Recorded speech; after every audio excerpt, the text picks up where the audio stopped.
আগে 1 মিনিট আগে জুলাই সনদ বাস্তবায়ন করেন, গণভোটে বাস্তবায়ন করেন।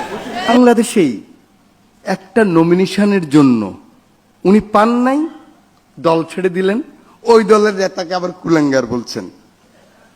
ওনারা জুলাই বিপ্লবের, এটাও মনে রাখতে হবে।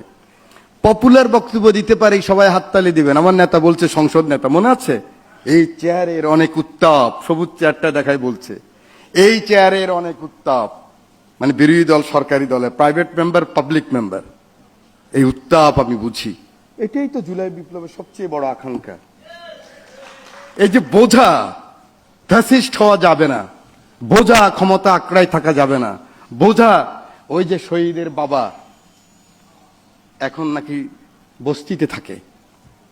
আমি জানি না কেন বস্তিতে থাকবে, শহীদের লিস্ট আছে না ওনার?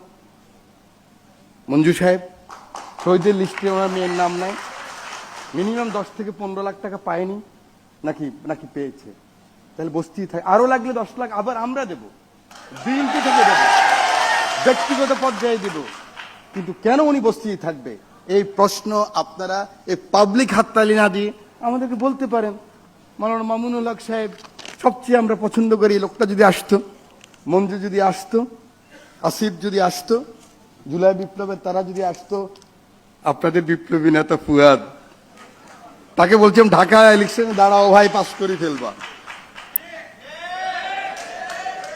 আসে নাই, আগামীবার আসবে, কারণ এবার আর ওই রাজনীতি হবে না। আগে কি হতো,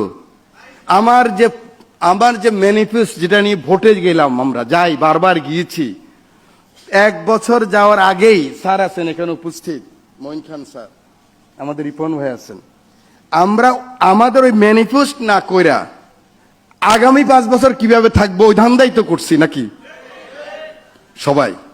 তা 54 বছর আগাইতে পারি নাই ভাই, এখন বিএনপি দিয়ে 100% আগাইতে চান কেন? 20% আগাক, 25% আগাক, মামুনুল হক সাহেব সুযোগ দেন আমাদেরকে। আপনারা আগামীবার আসবেন, আমরা ওখানে থাকবো, আপনারা আবার 25% বাড়াবেন, 30%, তাহলে 3 পার্লামেন্টে তো 100% হয়ে যাবে।